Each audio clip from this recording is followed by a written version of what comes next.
কিয়ামতের দিন আল্লাহ রাব্বুল আলামিন কোন মানুষকে যদি হিসাবের জন্য ধরে ফেলেন তাহলে ওই বান্দার আর জাহান্নাম ছাড়া কোনো পথ নাই। এই জন্য আল্লাহ শিখাই দিয়েছেন, বান্দা দোয়া কর, ওয়া আদখিলনাল জান্নাতা বিগাইরি হিসাব, হায় আল্লাহ বিনা হিসাবে তোমার জান্নাত আমাকে দান করো। আবার হুজুর দোয়া করেছেন, আল্লাহুম্মা হাসিবনি হিসাবান ইয়াসীরা, হায় আল্লাহ তুমি আমার সহজ হিসাব নাও। পড়েন, আল্লাহুম্মা হাসিবনি হিসাবান ইয়াসীরা, হিসাবে ইয়াসীর সহজ হিসাব, হায় আল্লাহ তুমি আমার সহজ হিসাব নাও। হাদিসের ব্যাখ্যা এসেছে সহজ হিসাব কি? ব্যাখ্যা এসেছে সহজ হিসাবটা হচ্ছে আল্লাহ রাব্বুল আলামিন কিয়ামতের ময়দানে তার কোন বান্দাকে যদি রহমত করতে চান, কোন বান্দার প্রতি যদি দয়া করতে চান, কাউকে যদি ক্ষমা করতে চান, তাহলে আল্লাহ রাব্বুল আলামিন তাকে একটা পর্দার আড়ালে দেখে নেবেন। একটি পর্দার আড়ালে দেখে নিয়ে আল্লাহ পাক জিজ্ঞেস করবেন, বান্দা তুই কি এই গুনাহগুলি করেছিস নাকি, এই সব গুনাহ করেছিস নাকি? আল্লাহ জিজ্ঞেস করবেন বান্দাকে, অবস্থাটা কেমন হবে চিন্তা করেন, বান্দা এইগুলি করেছিস নাকি? বান্দা ভয়তে থরথর করে কাঁপতে থাকবে, কলিজা ভয়তে কাঁপতে থাকবে, অস্থির হয়ে যাবে। সে স্বীকার করবে, রব্বুল আলামিন তুমি যা বলেছো আমি সব অন্যায় আমার দ্বারা হয়েছে, আমি বুঝতে পারি নাই, আমাকে মাফ করে দাও। রব্বুল আলামিন বান্দাকে বলবেন, যা বান্দা আমি তোকে মাফ করে দিলাম, আমার জান্নাতে চলে যা। সুবহানাল্লাহ সুবহানাল্লাহ। সুতরাং জাহান্নামের শাস্তি থেকে সব সময়ের জন্য আল্লাহর কাছে মাফ চাইতে হবে। ওয়াল্লাযীনা ইযা আনফাকু লাম ইউসরিফু ওয়া লাম ইয়াকতুরু ওয়া কানা বাইনা যালিকা কাওয়ামা। تبارك الذي جعل في السماء بروجا وجعل فيها سراجا وقمرا منيرا وهو الذي جعل الليل والنهار خلفة لمن أراد أن يذكر أو أراد شكورا। সাদাকাল্লাহুল আযীম। অতীব বরকতশালী সেই মহান সত্তা যিনি আকাশ সমূহকে বুর্জ সমূহ দিয়ে যিনি সংস্থাপন করেছেন, বুর্জ স্থাপন করেছেন এবং তাতে একটি প্রদীপ স্থাপন করেছেন আর আলোকমণ্ডিত এক উজ্জ্বল চাঁদ স্থাপন করেছেন। ওয়াহুয়াল্লাযী জাআলাল লাইলা ওয়ান নাহারা খিলফা, আর তিনি রাত এবং দিনকে পরস্পরের স্থলাভিষিক্ত বানিয়েছেন। লিমান আরাদা আন ইয়াযাক্কারা আও আরাদা শুকুরা, তাদের জন্য যারা এর থেকে উপদেশ অর্জন করতে চায়, জ্ঞান লাভ করতে চায় এবং শুকর আদায় করতে চায়। শুকর আদায়কারীর জন্য, জ্ঞান অন্বেষণকারীদের জন্য আল্লাহ পাক এগুলি করেছেন। এখানে বুর্জ শব্দের অর্থ হচ্ছে প্রাসাদ বা সুদৃঢ় স্থাপত্য। প্রাচীন খগোল বিজ্ঞানে বুর্জ বলা হতো সেই 12টি কক্ষপথকে। কোন মুফাসসির এই বুর্জকে বলেছেন গ্রহকে বুর্জ হিসাবে তারা ব্যাখ্যা করেছেন। আসলে আল্লাহ রাব্বুল আলামিন তিনি মহাশূন্যকে যে কিভাবে সজ্জিত করেছেন, কত সুন্দর ভাবে করেছেন, তার ব্যাখ্যা কোরআনে কারীমের বিভিন্ন জায়গায় এসেছে। আল্লাহ পাক বলছেন, ওয়ালাকাদ জাআলনা ফিস সামাই বুরুজা ওয়া যায়্যানাহা লিন-নাযিরিন, আমি আকাশে বহু সংখ্যক সুদৃঢ় বুর্জ স্থাপন করেছি এবং দর্শকদের জন্য তা অত্যন্ত সুসজ্জিত করে, সুদৃশ্য করে আমি স্থাপন করেছি, সুন্দর করে স্থাপিত করেছি। মহাশূন্য, এর মধ্যে আল্লাহ পাক সৃষ্টি করেছেন অগণিত গ্রহ উপগ্রহ। কত গ্রহ আছে, কত উপগ্রহ আছে, বিজ্ঞানীদের কাছে আজও পর্যন্ত তার কোনো হিসাব মেলেনি। মহাশূন্যে আল্লাহ পাক, মহাশূন্যের মহাবিস্ময়। বর্তমান বিজ্ঞান ক্রমান্বয়ে আশ্চর্য হয়ে যাচ্ছে তাদের নতুন নতুন আবিষ্কারের মাধ্যমে, চিন্তা ভাবনার মাধ্যমে, যে মহাশূন্য আল্লাহ পাক মহাস্রষ্টা কি করে রেখেছেন একটি বিশাল এক বিস্ময়ের কারখানা। সেখানে রয়েছে মিল্কি ওয়ে, যাকে বলা হয় ছায়াপথ। বিজ্ঞানীরা বলেছেন প্রায় 20,000 কোটি তারকা রয়েছে এই মিল্কি ওয়ের ভেতরে, ছায়াপথের ভেতরে। আবার কেউ কেউ বলেছেন যে সেই তারকার সংখ্যা বলা সম্ভব হবে না, সমুদ্র সৈকতের বালুকণা গণা তবুও সম্ভব, কিন্তু আকাশের তারকারাজি গণা সম্ভব নয়। এখন আল্লাহ পাক সেই মহাশূন্যের ভেতরে সৃষ্টি করে রেখেছেন এই ছায়াপথ। ছায়াপথের ভিতরে আছে যে তারকাগুলি, বিজ্ঞানীরা বলেছেন যে এই তারকাগুলি এত বিরাট বিরাট তারকা আছে। আগে তো ওনারা বলেছিলেন পৃথিবীর চাইতে সূর্যটা হচ্ছে পৃথিবীর চাইতে 13 লক্ষ গুণ বড়। এই বিরাট সূর্য ছিল তাদের কাছে বিস্ময়। এখন তারা বলছেন না, মিল্কি ওয়ের ভিতরে যে সমস্ত তারকার সন্ধান আমরা পেয়েছি, সে সমস্ত তারকা এত বড় বড় বিরাট দানবের মতো, যে ওর এক একটা তারকার ভেতরে যে সূর্য পৃথিবীর চাইতে 13 লক্ষ গুণ বড়, এরকম অন্তত 3 কোটি সূর্যকে একটা তারকার মধ্যে ঢুকিয়ে দেওয়া যায়। সুবহানাল্লাহ, কি বিশাল কাণ্ড। এখন এই তারকা, এই গ্রহ এবং উপগ্রহ রাজি মহাশূন্যে সব পরিভ্রমণ করছে, কেউ কিন্তু দাঁড়িয়ে নাই। বিজ্ঞানীরা বলছেন, কেউ বলেছেন সূর্য ঘোরে, কেউ কয় না পৃথিবী ঘোরে, কেউ কয় না ওই চন্দ্র ঘোরে, কেউ কয় যে না আমরা মিলে সবাই ঘুরি। এখন আসলে বিষয়টা কি, কে ঘোরে আর কে ঘোরে না? আসল কথাটা নিতে হবে কোরআনের কাছ থেকে। কার কাছ থেকে? ওই চন্দ্র সূর্যের স্রষ্টা যিনি, মহাবিশ্বের স্রষ্টা যিনি, তিনি বলতে পারবেন যে আসলে ঘোরে কে। আল্লাহ রাব্বুল আলামিন বলেন ওয়া কুল্লুন ফি ফালাকিন ইয়াসবাহুন, মহাশূন্যের পরে যা কিছু আছে সব সন্তরণশীল, সব গতিশীল, কেউ দাঁড়িয়ে নাই, সব সাঁতার কাটতেছে, সব ছোটাছুটি করছে।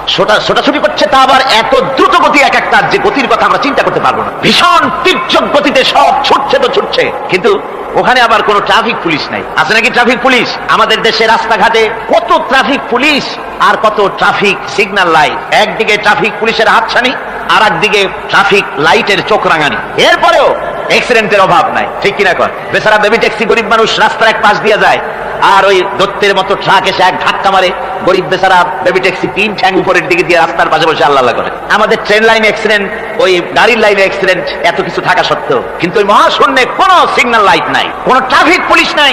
এই বিশাল চাঁদ, এই বিশাল সূর্য, এবং সূর্যকে গিলে খেতে পারে, কোটি কোটি সূর্য গিলে খেতে পারে এমন তারকা, অথচ অ্যাক্সিডেন্ট নেই। আছে অ্যাক্সিডেন্ট? আল্লাহ রাব্বুল আলামিন এখানে মহাশক্তিশালী অদৃশ্য সীমা রেখা সৃষ্টি করেছেন। কোরআনে কারীমে রাব্বুল আলামিন বলেন লাশ-শামসু ইয়ামবাগি লাহা আন তুদরিকাল কামারা ওয়ালাল লাইলু সাবিকুন নাহার ওয়া কুল্লুন ফি ফালাকিন ইয়াসবাহুন। প্রবল জ্ঞানী হইবে যাহারা, আপন মনেতে বুঝিবে তাহারা, রাত্রি পারে না আগে যাইবার, দিনের স্থান করি অধিকার। চন্দ্র বাঁধে না সূর্যের গায়েতে, সূর্য পারে না চন্দ্রকে ধরিতে, যার যে স্থান বহল রাখিয়া ভ্রমণ করিছে খোদাকে ডরিয়া। সুবহানাল্লাহ বিহামদিহি ইলা আজালিম মুসাম্মা, একটা নির্দিষ্ট সময় সীমা পর্যন্ত আপন আপন কক্ষপথে সব ছুটবে আর ছুটবে, কারো সঙ্গে কারো সংঘর্ষ হবে না। যেরকম সুবহানাল্লাহ। এরপরে ওই মহাশূন্যে অসংখ্য তারকারাজি আল্লাহ সৃষ্টি করে রেখেছেন, এত সুন্দর সুন্দর তারকা আল্লাহ বানিয়েছেন।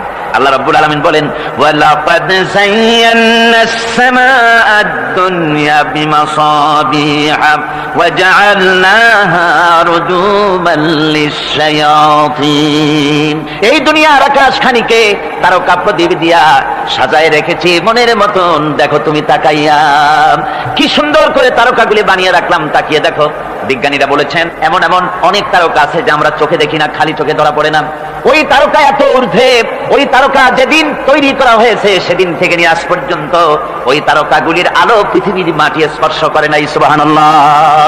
অথচ আলোর গতি হচ্ছে প্রতি সেকেন্ডে 1,86,000 মাইল। এই এর সেকেন্ড এক, আপনার একে বলা হয় লাইট ইয়ার, আলোক বর্ষ। এই হিসাবে সেকেন্ড, এই হিসাবে মিনিট, এই হিসাবে সপ্তাহ, মাস এবং বর্ষ, এরকম অসংখ্য লাইট ইয়ার, আলোক বর্ষ চলে গিয়েছে, আজও পর্যন্ত সেই তারকার আলো পৃথিবীর মাটি স্পর্শ করে নাই। তাহলে সেই তারকা কোথায়? সুবহানাল্লাহ পড়ে। যারা একটু আল্লাহরে গালি দিতে পারে, একটু আল্লাহ এবং ইসলামকে অস্বীকার করতে পারে, তারা আবার হিরো হয়ে যায়।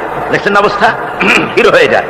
ওরা বলে আল্লাহ নাই, আকাশ দেখে বলে যে মহাকাশ, আসলে তো মহাকাশ না, ওটা অনেক দূরে, তাই নীলা নীলা দেখা যায়, অন্ধকার অন্ধকার, ওরকম নীল রঙের দেখা যায়, আসলে আকাশ বলতেও কিছু নাই। এরপরে ইউরি গ্যাগারিন, যিনি প্রথম মহাশূন্য পরিভ্রমণ করেছিলেন, তিনি মহাশূন্য পরিভ্রমণ করে ফিরে এসে বলেছিলেন মহাশূন্য পরিভ্রমণ করে ফিরে এলাম। মুসলমানেরা যাকে আল্লাহ বলে, খ্রিস্টানেরা যাকে গড বলে, আল্লাহ আর খ্রিস্টান সেই গডের অস্তিত্ব লক্ষ লক্ষ মাইলের কোথাও দেখি নাই, পাই নাই। আমি বলি বেকুব, আল্লাহরে তুমি দেখবা, তুমি তো তোমার নিজের শরীরও দেখো না। তোমার মাথাটার পেছনটা দেখতে কেমন, তোমার পিঠটা দেখতে কেমন, তোমার বডির একদম পেছনের অংশটা দেখতে কেমন, তাকে জিন্দিগিতে আয়না ছাড়া দেখতে পেরেছো কোনোদিন? নিজের শরীরে দেখতে পাও না, আর শরীরের স্রষ্টা মহান আল্লাহকে দেখতে চাও, দারুণ দুঃসাহস পোষণ করতেছে। আল্লাহ পাকের ওই মহান সৃষ্টি, এই বিশাল সৃষ্টির তুলনায় আমাদের অবস্থান কোথায়? আমাদের অবস্থান হচ্ছে মহাসমুদ্রের ভিতরে কাগজ দিয়া নৌকা বানায়া যদি ছেড়ে দেওয়া যায়, তো মহাসমুদ্রে কাগজের নৌকাটার যে অবস্থা, এই আল্লাহর মহাবিশ্বে মহাশূন্যের ভেতরে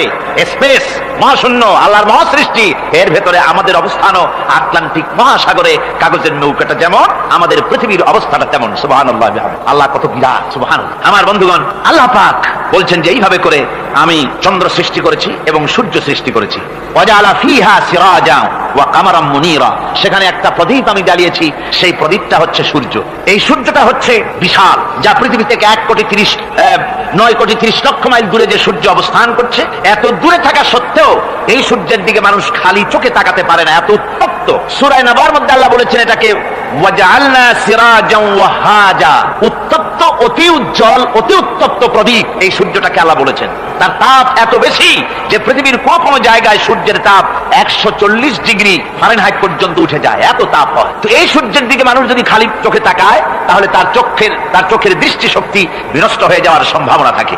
এই সূর্য দিয়ে আল্লাহ পাক ফসল পাকান, এই সূর্য দিয়ে জীবকুলের প্রাণ শক্তির সঞ্চার করেন আল্লাহ পাক। এই সূর্য, বিজ্ঞানীরা বলেছেন, একটা বই আছে, লেখকের নাম আমার মনে নাই, man does not stand alone. এই বইয়ের ভিতরে এই বিজ্ঞানী লিখেছেন, আল্লাহর সৃষ্টি রহস্য সম্পর্কে লিখেছেন যে সূর্য যেখানে এখন আছে, স্রষ্টা নিশ্চয়ই একজন আছেন, তিনি বলছেন যে সূর্য যেখানে আছে ওখান থেকে যদি কিছু নিচে নেমে আসতো সূর্য, তাহলে গোটা পৃথিবী পুড়ে ছাই হয়ে যেত। আর যেখানে আছে ওখান থেকে যদি কিছু উপরে উঠে যেত, গোটা পৃথিবী হিম শীতলতায় গোটা পৃথিবী ফ্রিজ হয়ে যেত। অথচ একটা মাপা একটা জায়গায় আল্লাহ পাক এই সূর্যকে রেখেছেন, সুবহানাল্লাহ পড়ে। আবার চন্দ্রকেও এমন একটা মেজারমেন্ট করা জায়গা আল্লাহ রেখেছেন, এই চন্দ্র যদি উপরে উঠে যেত যেখানে আছে সেখান থেকে গোটা পৃথিবীটা মরুভূমি হয়ে যেত। আর যেখানে আছে সেখান থেকে যদি নিচে নেমে আসতো কিছুটা, তাহলে গোটা পৃথিবী বন্যায় প্লাবনে গোটা পৃথিবী ভেসে চলে যেত। সুবহানাল্লাহ ওয়া বিহামদিহি। এই চন্দ্রকে আল্লাহ পাক এভাবে রেখেছেন, সূর্যকে এভাবে রেখেছেন।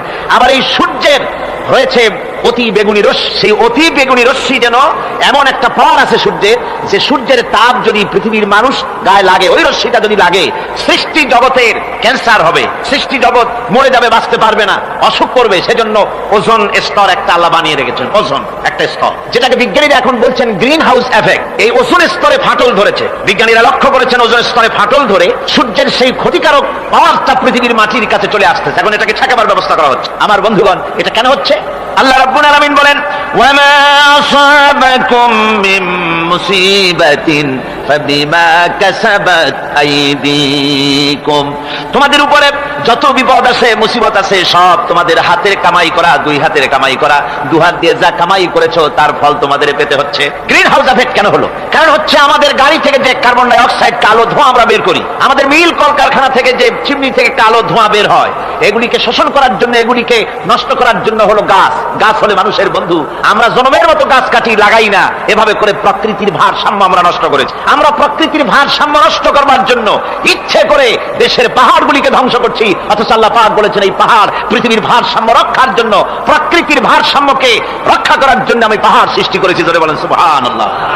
মানুষ এভাবে নিজের সর্বনাশ নিজেই করতেছে। আল্লাহ পাক বলছেন, এভাবে করে আমি সবকিছুকে একটা সুন্দর পদ্ধতিতে সৃষ্টি করেছি। আর ওই যে আলোকমণ্ডিত চাঁদ, ওই চাঁদ সম্পর্কে প্রশ্ন তুলেছে কাফেরেরা, যে চাঁদটা কি? ওয়ায়াসআলুনাকা আনিল আহিল্লা কুল হিয়া মাওয়াকিতু লিন্নাস। আল্লাহ রাব্বুল আলামিন বলেন, নবী আপনাকে প্রশ্ন করা হয় চাঁদের ক্রমবর্ধমান এবং ক্রমহ্রাস সম্পর্কে, যেটা কি আপনি তাদেরকে বলে দেন। আমি এই চাঁদকে একটা প্রাকৃতিক ক্যালেন্ডার বানায়া, চিরস্থায়ী ক্যালেন্ডার বানিয়ে তাম পৃথিবীর মানুষের জন্য আকাশে ঝুলায় রেখেছি, মহাশূন্যে টানায় রেখেছি, যেন প্রতিদিন রাত্রি বেলায়, দিনের বেলায়, রাতের বেলায় তারা দিন রাত মাস বছর গণনা করতে পারে। এই জন্য বিনা পয়সার একটা ক্যালেন্ডার আমি ঝুলায় রাখছি। ধরে বলেন সুবহানাল্লাহ। এমনি করে চাঁদ এবং সূর্যকে আমি সৃষ্টি করে দিই। আল্লাহ পাক বলেন, وهو الذي جعل الليل والنهار خلفة لمن أراد أن يذكر أو أراد شكورا। আর আমি দিন এবং রাতকে একে পরস্পরের স্থলাভিষিক্ত বানিয়েছি, যারা শুকর আদায় করবে আর যারা এর দ্বারা জ্ঞান অর্জন করবে তাদের জন্য। অর্থাৎ তারা এগুলি দেখে মনে করবে যেগুলি খালি খালি না। এই যে রাত আসতেছে, দিন আসতেছে, দিন এবং রাত্রের এই যে পরিবর্তনটা, এর মধ্যে রয়েছে নিদর্শন। সূরা আলে ইমরানের মধ্যে আল্লাহ পাক বলেন, ইন্না ফি খালকিস সামাওয়াতি ওয়াল আরদি ওয়াখতিলাফিল লাইলি ওয়ান নাহার লাআয়াতিন লিউলিল আলবাব। যারা নিশ্চয়ই আমার এই সৃষ্টি রহস্য সম্পর্কে, দিন এবং রাতের পরিবর্তনের ব্যাপারে যারা চিন্তা করে, গবেষণা করে, তাদের জন্য আমি অনেক কিছু চিন্তার বিষয়ের মধ্যে রেখে দিয়েছি। তারা এসব আমার সৃষ্টি নৈপুণ্যতা দেখে তারপরে তারা হতবাক, বিস্ময় বিমুখ হয়ে তারা বলে, এগুলি দেখে আর বলে, আল্লাযীনা ইয়াযকুরুনাল্লাহা কিয়ামান ওয়া কুউদান ওয়া আলা জুনুবিহিম ওয়া ইয়াতাফাক্কারুনা ফি খালকিস সামাওয়াতি ওয়াল আরদ। তারা বসা অবস্থায়, দাঁড়ানো অবস্থায় আমার আমার প্রশংসা করে আর বলে রব্বানা মা খালাকতা হাযা বাতিলান সুবহানাকা ফাকিনা আযাবান নার। আয় আল্লাহ পাক, তুমি কোনো কিছু খেল তামাশার বিষয়বস্তু করে তৈরি করো নাই, অতএব জাহান্নামের শাস্তি থেকে তুমি আমাকে রক্ষা করো। আল্লাহর নবী বলেছেন আল্লাহর সৃষ্টি নৈপুণ্যতা সম্পর্কে যদি কোনো বান্দা 1 ঘন্টা চিন্তা করে, 1 ঘন্টা যদি গবেষণা করে, চিন্তা করে, রব্বুল আলামিন তার আমলনামায় 60 বছরের নফল ইবাদতের সওয়াব লিখে দেন। জোরে বলেন সুবহানাল্লাহ। আল্লাহ পাক এই সমস্ত কথা বলে এখন ওই ফর্মুলা বলতেছেন যে আসলে আমার বান্দা হওয়ার জন্য, খাঁটি বান্দা হওয়ার জন্য তার কয়েকটি বৈশিষ্ট্য থাকতে হবে। আল্লাহ পাক এখানে 8টি বৈশিষ্ট্য বর্ণনা করেছেন। আল্লাহর খাঁটি বান্দা হওয়ার জন্য বৈশিষ্ট্য কয়টা লাগবে? 8টি। বেহেশত কয়টা? বেহেশত কয়টি?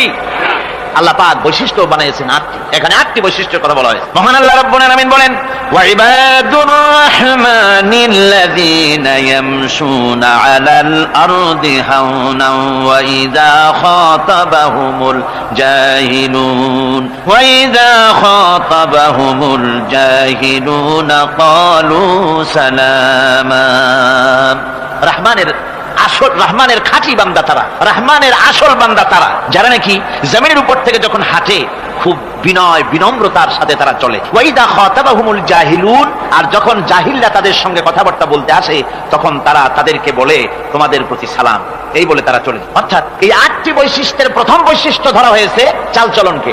ইমানদার খাঁটি বান্দা যারা, তাদের চালচলন সম্পর্কে প্রথম বৈশিষ্ট্য ধরা হয়েছে। তার মানে হচ্ছে নির্লজ্জ, স্বৈরাচার, মাস্তান, গুন্ডা, বদমাশ, অত্যাচারী, এদের চালচলন এক ধরনের। আবার অন্যদিকে ব্যক্তিত্ব সম্পন্ন, মর্যাদাবান, এরপরে শিক্ষিত, ভদ্র, মার্জিত, তাদের চালচলন ভিন্ন ধরনের। এই দুই শ্রেণীর চালচলন কি একরকম হয় নাকি? একরকম হয় না। তার কারণ হচ্ছে ব্যক্তির চালচলনের মাঝেই তার অবস্থাটা বোঝা যায় যে আসলে লোকটি কেমন। আল্লাহ রাব্বুল আলামিন এই কথার দ্বারা এটা প্রমাণ করতে চান যে মুমিন বান্দা যারা হবে, আল্লাহর খাঁটি বান্দা যারা হবে, তাদের পরিচয় দেওয়া লাগবে না। তাদের চালচলন দেখে, তাদের হাঁটা দেখে, তাদের চলা দেখে, তাদের বলা দেখে, তাদের আচরণ দেখে লোকেরা বুঝতে পারবে যে ইনি হচ্ছেন আল্লাহর একজন খাঁটি বান্দা, একজন মুমিন ব্যক্তি, একথা বুঝতে পারবে। আর সে ব্যক্তি জমিনের উপরে চলবে খুবই বিনম্র ভাবে। কোরআনে কারীমে অন্য জায়গায় আল্লাহ রাব্বুল আলামিন বলেছেন ওয়ালা তামশি ফিল আরদি মারহান ইন্নাকা লান তাখরিকাল আরদা ওয়া লান তাবলুগাল জিবালা তুলা।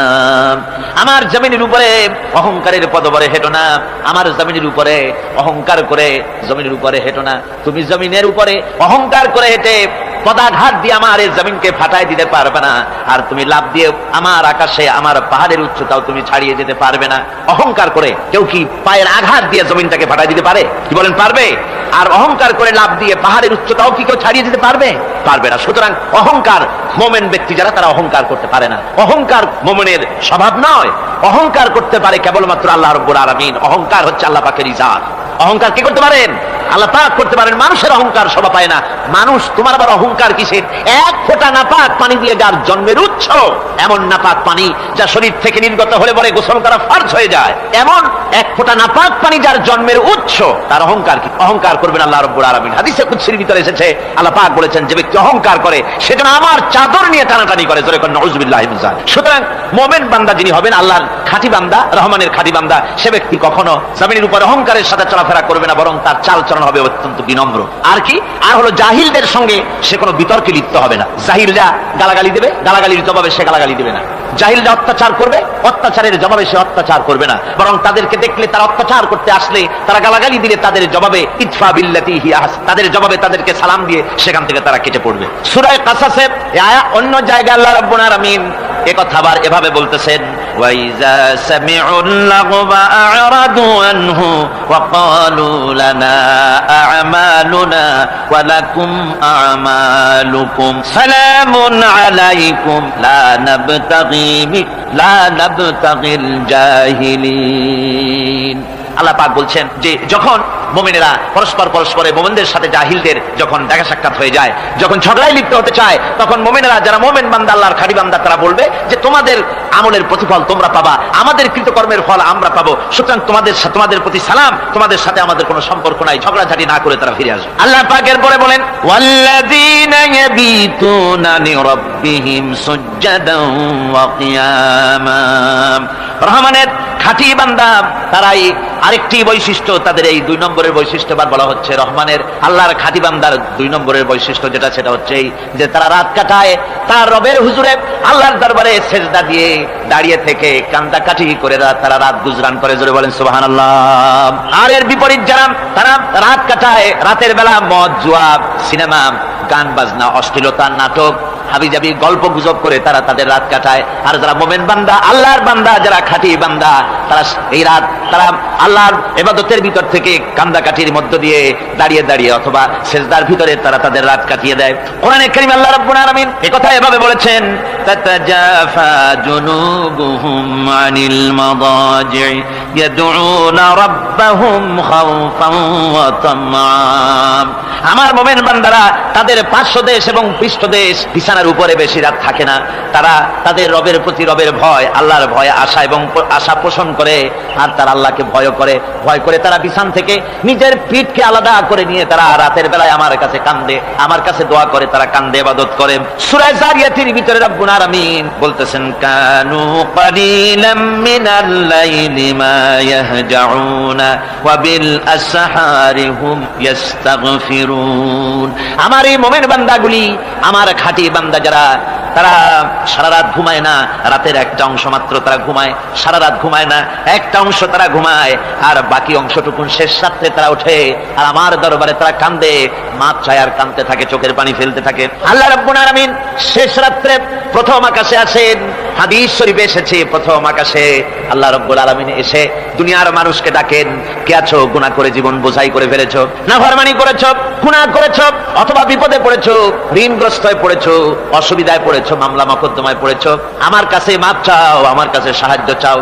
এই সময় যে সমস্ত বান্দারা আরামের ঘুমকে হারাম করে আল্লাহর দরবারে কাঁদতে থাকে, তাহাজ্জুদের নামাজ আদায় করে যখন হাত তুলে কাঁদে, আল্লাহ পাক তখন এই দৃশ্য দেখে ফেরেশতাদের বলেন, ও আমার ফেরেশতারা, আমার ওই বান্দাগুলি কাঁদে কেন? সমস্ত মানুষ যখন ঘুমানো, এই বান্দাগুলি কাঁদে কেন বলো? ফেরেশতারা বলে, আল্লাহ তুমি তো ভালো করে জানো। ফেরেশতারা বলে, আল্লাহ যা। আল্লাহ পাক বলবেন, তবুও তোমাদের মুখ থেকে শুনতে চাই।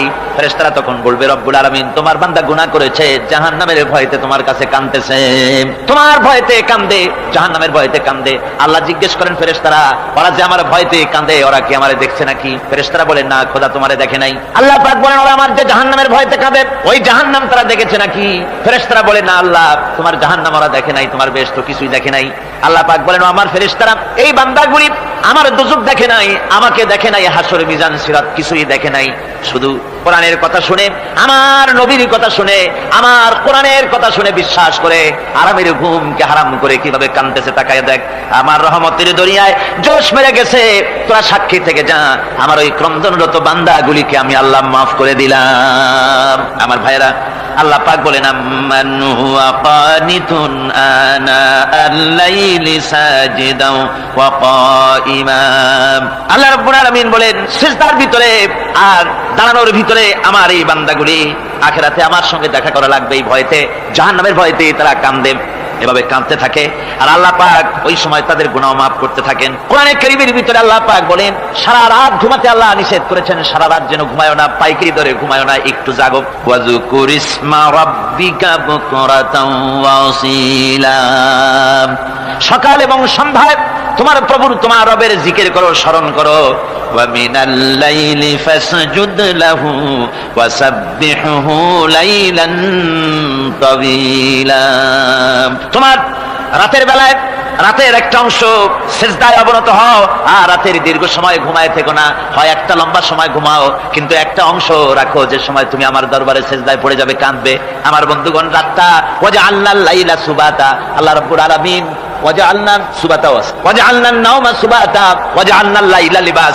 ঘুমকে বানাইছেন আল্লাহ শান্তির বাহন, আর রাতকে করেছেন আচ্ছাদন। রাতকে কি করেছেন? আচ্ছাদন।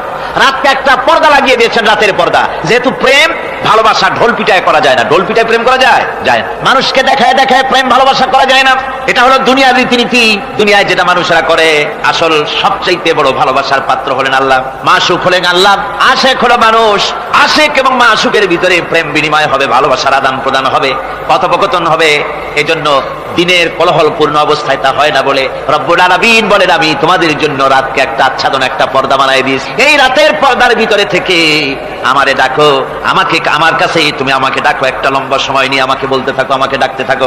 আল্লাহ পাক তার নবীকে বলেছেন, ইয়া আইয়ুহাল মুযাম্মিলু কুমিল লাইলা ইল্লা কালিলা। হে চাদর আচ্ছাদিত ব্যক্তি, রাত্রিকালে সালাতে দণ্ডায়মান থাকো, কিন্তু কম, সারা রাত জাগার দরকার নেই। একটা অংশ জাগো যখন তুমি আমার জন্য কাঁদবে, আমার জন্য সিজদায় পড়ে থাকবে। রাসূল পাক সাল্লাল্লাহু আলাইহি ওয়াসাল্লাম তাহাজ্জুদের নামাজে সিজদায় পড়ে থাকতেন, রাতে ঘন্টার পর ঘন্টা চলে যেতেছে। হযরত আয়েশা বলেন, আমি মনে করতাম সিজদায় এমন ভাবে রাসূল পড়েছেন আর ওঠেন না, আমার মনে হতো হুজুর বুঝি ইন্তেকাল করে গেছেন। আমি রাসূলের পায়ের আঙ্গুল ধরে আস্তে করে চাপ দিতাম, হুজুর তাতে একটু ব্যথা পেয়ে আঙ্গুল নাড়া দিতেন, তখন আমি মনে করতাম আল্লাহর নবী বিদায় হন নাই, বেঁচে আছেন।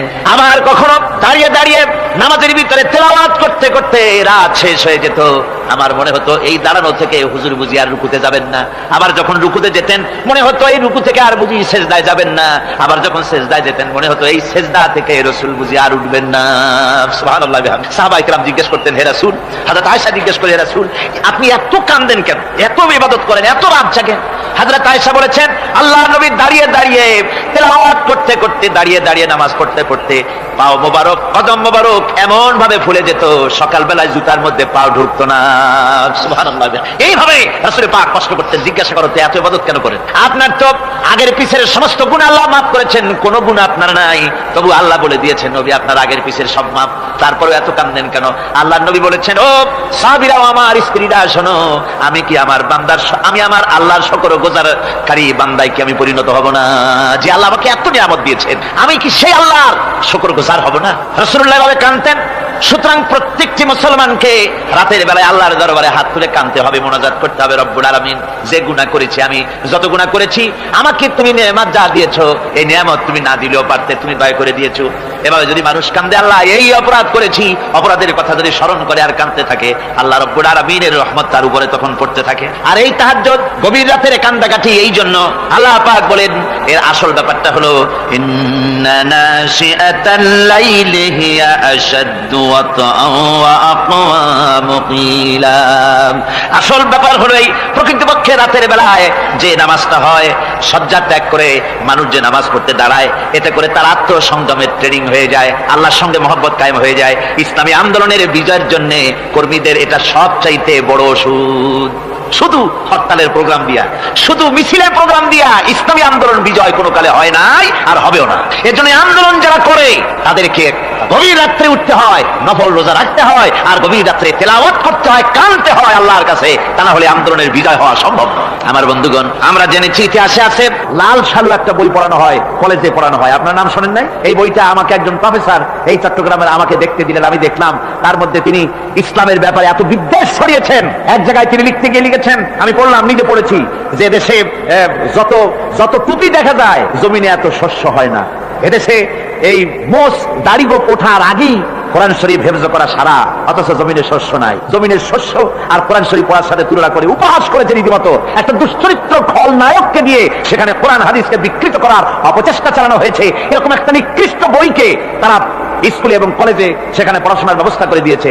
আর ইসলামের ব্যাপারে যদি কেউ গাইল দিতে পারে, তাহলে সে বইটাকে খুব সুনাম সুখ্যাতি করে বাজারে ছড়াবার চেষ্টা করা হয়, ঠিক কিনা? কর যে কবি, ওই আগেই বলেছি, যে কবি ইসলামের গাইল দিতে পারবে সে সবচেয়ে বড় কবি। যে সাহিত্যিক ইসলামকে খোঁচা দিয়া, কোরআনকে খোঁচা দিয়া কথা লিখতে পারবে, সে হলো শ্রেষ্ঠ সাহিত্যিক, ঠিক কিনা? কর। আর এই খ্রিস্টান জগৎ, ইহুদি জগৎ, তারা ইসলামকে আর মুসলমানদেরকে গালাগালি করার জন্য সব সময় মুসলমান নামের কুলাঙ্গারদেরকে বেছে নেয়। যেমন নবুয়াতের উপরে হামলা চালাতে হবে, সেজন্য এই পৃথিবীর নিকৃষ্ট কাফের গোলাম মোহাম্মদ কাদিয়ানির মতো একটা নিকৃষ্ট কাফেরকে তারা বেছে নিয়েছে, যেটা নাউজুবিল্লাহ, তার নাম একটা মুসলমানই না। আবার আমাদের দেশে আল্লাহকে, রাসূলকে গালি দিতে হবে, দাউদ হায়দারের মতো একটা জাহান্নামের কীটকে তারা বেছে নিয়েছে মুসলমান নামে। আবার রাসূলকে গালি দিতে হবে, হযরত আয়েশা সিদ্দিকা রাদিয়াল্লাহু তাআলা আনহাকে গালি দিতে হবে, সেজন্য মুসলমান নামের কলঙ্ক সালমান রুশদি নামক এক শয়তানকে এই ইহুদিরা বেছে নিয়েছে, ঠিক কিনা? কর। কিন্তু এখন সালমান রুশদি যাবা কোথায়? এখন সালমান রুশদির উপরে যিনি হুকুম হজ জারি করেছিলেন ইমাম খোমেনি বেঁচে নাই, কিন্তু তার হুকুম এখনো বেঁচে আছে। উনি অর্ডার করেছেন, যেখানে পাও সেখানে হত্যা করো, ফাকতুলু সালমান রুশদি হাইসু ওয়াজাদতুম, ওরে যেখানে পাও সেখানে হত্যা করো। এখন ওর দশা হয়েছে এই, চেহারা সার্জারি করে ডরিয়া, তারপরে এখন লা ইয়ামুতু ফিহা ওয়ালা ইয়াহইয়া, সে বাঁচিয়াও নাই মরিয়াও নাই, এমন অবস্থা আছে। আমার ভাইরা, আমার মুসলমান মদও যদি খায়, জিনাও যদি করে, রাসূলকে যখন কেউ গালি দেয় তখন মনে করে আমি একটা অপরাধ করেছি, ঠিক, আমি মদ খাইছি, অন্যায় করেছি, আমি নামাজ পড়ি না, অন্যায় করেছি, কিন্তু আমার রাসূলকে গালি দিয়েছে, ওরে যদি পাই ওর কাঁচা কলিজা চাবায় খাবো, ঠিক কিনা কর? সুতরাং আজকে এইভাবে করে আমার দেশের শিক্ষা ব্যবস্থাকে নষ্ট করা হয়েছে এই ধরনের বই পড়িয়ে। এবং এক শ্রেণীর শিক্ষক আছেন যারা কলেজ ইউনিভার্সিটিতে অপ্রাসঙ্গিক ভাবে ইসলামকে গালাগালি করে, আল্লাহকে গালি দেয়, ইসলামকে গালি দেয়, মুসলমানদেরকে গালি দেয়। বরদাস্ত করতে পারি না। বলি বন্ধুরা, ইসলাম যদি ভালোই না লাগে তাহলে নামটা মুসলমানি নাম রাখছেন কেন? ঘোষণাটা দিয়ে দেন, আমরাও জানাজা না পড়াবার হাত থেকে বাইচে যাই, ঠিক কিনা? সুতরাং এরা ওই জায়গায় বসে আছে আমাদের সন্তানদের মস্তিষ্ককে বিকৃত করার জন্য। আল্লাহ রাব্বুল আলামিন বলেন এভাবে করে, ওয়াল্লাযীনা লা ইয়াদউনা মা'আল্লাহি ইলাহান আখার ওয়া লা ইয়াকতুলুনা আন-নাফসাল্লাতী হারামাল্লাহু ইল্লা বিল হক। তারা হত্যা থেকে বিরত থাকে, মানুষকে হত্যা করে না। ওয়া মান ওয়ালা ইয়াজনুন, আর তারা ব্যভিচার করে না, জিনা ব্যভিচার করে না। জিনা ব্যভিচার সম্পর্কে কোরআন শরীফ বলছে, ওয়ালা তাকরাবুজ জিনা ইন্নাহু কানা ফাহিশাতান ওয়া সাআ সাবিলা। জিনা করা তো দূরের কথা, আল্লাহ পাক বলছেন জিনার নিকটবর্তী হয় না। জিনার নিকটবর্তী মানুষ হয় কিভাবে? জিনার নিকটবর্তী হওয়ার জন্য কতগুলি উপকরণ এবং উপাদান আছে। তা হচ্ছে অশ্লীল নৃত্য গীত, তা হচ্ছে যৌন আবেদনমূলক পত্র পত্রিকা, তা হচ্ছে অশ্লীল ছায়াছবি, তা হচ্ছে নারী সৌন্দর্যের প্রদর্শনী। এই সব জিনিসগুলি মানুষকে জেনার দিকে আকৃষ্ট করে। এসব কি আমাদের সমাজে চালু আছে? আমাদের সমাজে আছে। তো জেনার উপকরণ কি কি বললাম? জেনার উপকরণ হচ্ছে সহশিক্ষা, জেনার উপকরণ হচ্ছে নারীর সৌন্দর্য প্রদর্শনী, জেনার উপকরণ হচ্ছে অশ্লীল পত্র পত্রিকা এবং অশ্লীল ছায়াছবি। এগুলি মানুষকে জেনার দিকে আকৃষ্ট করে, উদ্বুদ্ধ করে। এসব আমাদের সমাজে চালু আছে। ব্যাঙ্গের ছাতার মতো ভিডিও ক্লাব চালু হয়েছে শহরের কোনায় কোনায়, রাস্তার মোড়ে মোড়ে, আর এ দিয়ে ছবি এনে মানুষ দেখতে থাকে আর চরিত্র নষ্ট হতে থাকে। এরপরে রয়েছে সহশিক্ষার ব্যবস্থা, রয়েছে নারীদের বেপরদিগি সৌন্দর্যের প্রদর্শনী, আর রয়েছে যৌনাবেদনমূলক পত্র পত্রিকা। আর পত্র পত্রিকার কাজই হচ্ছে এখন যৌন সুশ্রুতি দেওয়া আর ইসলামকে গালি দেওয়া। বর্তমান সরকারের আমলে 1991 সনের জানুয়ারি থেকে শুরু করে, যখন সরকারের স্থিতিশীলতা ছিল না, জানুয়ারি ফেব্রুয়ারি মাস থেকে নিয়ে আজ পর্যন্ত বর্তমান সরকার প্রায় 138টি সাপ্তাহিক, পাক্ষিক, মাসিক, দৈনিক পত্রিকার ডিক্লারেশন দিয়েছেন। এতগুলি পত্রিকা, আর সমস্ত পত্রিকায় ওনারা ঘোষণা করেছেন যে আমরা সাংবাদিকতার সর্বোচ্চ স্বাধীনতা দিয়েছি। আর এই সর্বোচ্চ স্বাধীনতার সুযোগ নিয়ে প্রত্যেকটি পত্রিকা, অলমোস্ট প্রায় প্রত্যেকটি পত্রিকা ইসলামকে গালি দিচ্ছে। আর কিছু পত্রিকা সমাজে চালু হয়েছে, বাংলাদেশে চালু হয়েছে ভারতের রয়ের টাকায়। ভারতের রয়ের টাকা দিয়ে যে পত্রিকা, দৈনিক এবং সাপ্তাহিক পত্রিকা চালু হয়েছে, তার ভিতরে রয়েছে দৈনিক ভোর এবং আজকের কাগজ, সাপ্তাহিক পূর্বাভাস। ভারতের রয়ের টাকা দিয়ে পরিচালিত এই কাগজগুলি গোটা বাংলাদেশের জাতি সত্তাকে দ্বিধা বিভক্ত করার জন্য সর্বোত্তম প্রচেষ্টা তারা চালাচ্ছে। এরা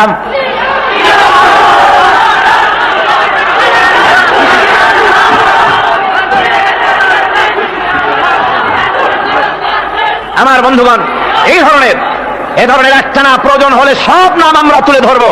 ভারতের টাকা দিয়ে, ভারতের রয়ের টাকা দিয়ে তারা এভাবে পত্রিকা তৈরি করে গোটা বাংলাদেশের স্বাধীনতা, সার্বভৌমত্ব এবং অস্তিত্বের উপরে আঘাত হানতেছে। শুধু তাই নয়, তারা ইসলামের উপর আঘাত হানছে। আলেম এবং পীরদের বিরুদ্ধে বক্তব্য তারা পত্রিকার ভিতরে সমালোচনামূলক কথাবার্তা তারা লিখছে। এমন একটা সাপ্তাহিক পত্রিকা কম পাবেন যেখানে ইসলামকে, ইসলামী আন্দোলনকে কিছু না কিছু খোঁচা মারা না হচ্ছে, ঠিক কিনা কর? যারা বলেন ঠিক কিনা? তো এইভাবে করে তারা ষড়যন্ত্র চালিয়ে আস। আমি সেদিন ঢাকায় বলেছিলাম যে বর্তমান মহিলা সরকার চলছে বলে আমরা কথা বলছি না, কিন্তু আমাদের একটা ধৈর্য আছে। আমরা সরকারকে সময় দিচ্ছি এগুলিকে কন্ট্রোল করার জন্য। শাসনতান্ত্রিক অ্যাকশন নেওয়া উচিত গভর্নমেন্টের। শাসনতন্ত্রে কি আছে? শাসনতন্ত্রে, সংবিধানে, কনস্টিটিউশনে লেখা আছে যে নাগরিকদের কোন ধর্মীয় অনুভূতিতে আঘাত লাগতে পারে এমন কোন কথা, এমন কোন বক্তব্য কেউ লিখতেও পারবে না, বলতেও পারবে না, সেটা দণ্ডমূলক শাস্তি। এটা শাস্তি হবে, তার এই ধরনের কথা লেখা আছে। এটা লেখা থাকা সত্ত্বেও যারা ইসলামের বিরুদ্ধে কথা বলে, পত্রিকার মাধ্যমে যারা এগুলি লেখে, এগুলির বিরুদ্ধে গভর্নমেন্টের হাত দিতে, অ্যাকশন নিতে অসুবিধা কোথায়? আমরা সময় দিচ্ছি সরকারকে, তারা এই জিনিসগুলি দেখুক এবং অ্যাকশন নিক। যদি তা না হয় তাহলে জনগণের তো ইসলামের, এদেশের মুসলমান বৃহত্তর জনসংখ্যা জনগোষ্ঠী হচ্ছে মুসলমান, ইসলামের বিরুদ্ধে, তার আল্লাহর বিরুদ্ধে, রসুলের বিরুদ্ধে, মুসলমানদের সবচাইতে প্রিয় জিনিসগুলির বিরুদ্ধে কেউ যদি কথা বলে, মুসলমানেরা তা বেশি দিন বরদাস্ত করবে না।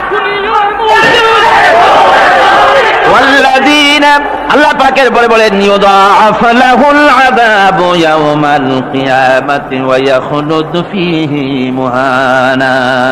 এই সব কাজ যারা করবে, আল্লাহকে বাদ দিয়ে যারা আল্লাহকে বাদ দিয়ে অন্যকে মাবুদ বলে ডাকবে আর হত্যা করবে, জিনা করবে, আল্লাহ বলেন তাদেরকে কিয়ামতের দিন পুনঃ পুনঃ আযাব দেওয়া হবে আর তাদেরকে ওয়া ইয়াখলুদ ফীহি মুহানা, তারা বড় লাঞ্ছনার জীবন যাপন করবে, সেখানে লাঞ্ছনার সাথে তারা বসবাস করবে।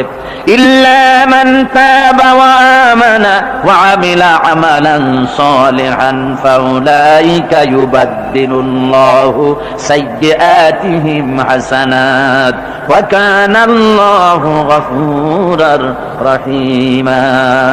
ইল্লা মান তাবা, এই সমস্ত আযাব থেকে বাঁচবে কারা? বাঁচবে সেই সব লোক যারা তওবা করেছে এবং নেক আমল করেছে। ফাউলাইকা ইউবাদদিলুল্লাহু সাইয়্যাতিহিম হাসানাত, আল্লাহ রাব্বুল আলামিন তাদের অন্যায় ত্রুটিপূর্ণ কাজগুলিকে ভালো দিয়ে বদলে দিবেন। সুবহানাল্লাহ ওয়া বিহামদিহি। ওয়া কানাল্লাহু গফুরুর রহিমা, আর আল্লাহ পাক হচ্ছেন বড় ক্ষমাশীল এবং দয়াবান। এই সুসংবাদ তাদের জন্য যাদের জীবন নানা প্রকারের অপরাধে কলঙ্কিত করেছে যারা, এবং নিজেদেরকে সংশোধন করতে এখন ইচ্ছুক। জীবনে বহু গুনাহ করেছে, হারামি, বদমাশি, জিনা, ব্যভিচার করেছে, এখন জীবনকে সংশোধন করতে চায়। এদের জন্য আল্লাহ রাব্বুল আলামিন এই সাধারণ ক্ষমা ঘোষণা করেছেন, জেনারেল এমনেস্টি ঘোষণা করেছেন, সাধারণ ক্ষমা ঘোষণা করে দিলেন যে তোমরা এখনো যদি হেদায়েত হতে চাও, চূড়ান্ত ধ্বংস থেকে যদি বাঁচতে চাও, তাহলে আমি তোমাদের জন্য তওবার পথ খুলে রেখেছি।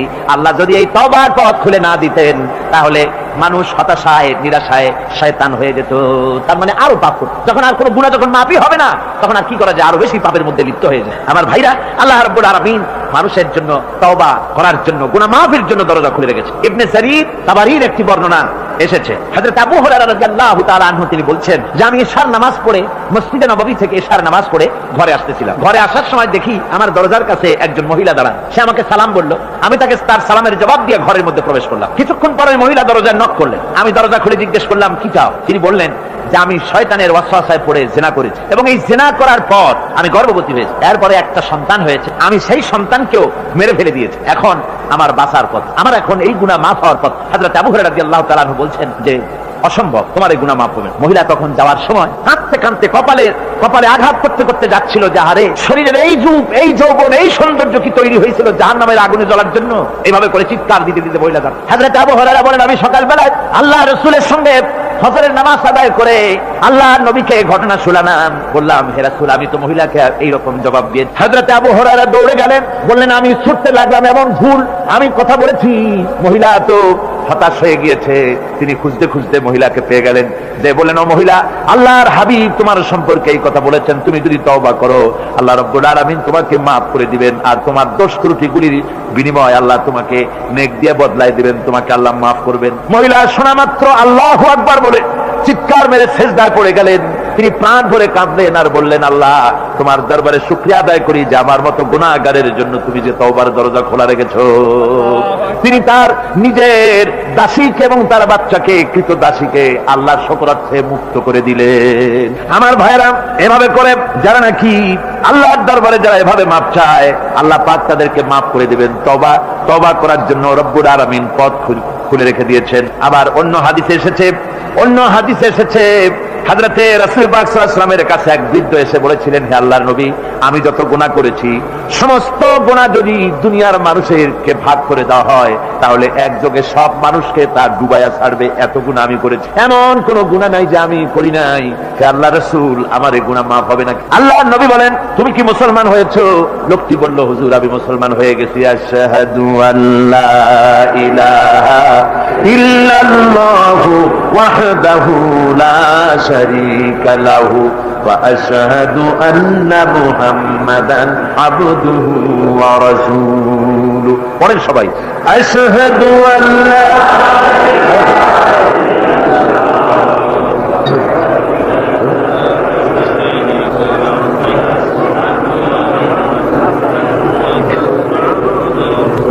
ওই লোকটি যখন কলেমা পড়লেন বললেন আমি মুসলমান হয়েছি।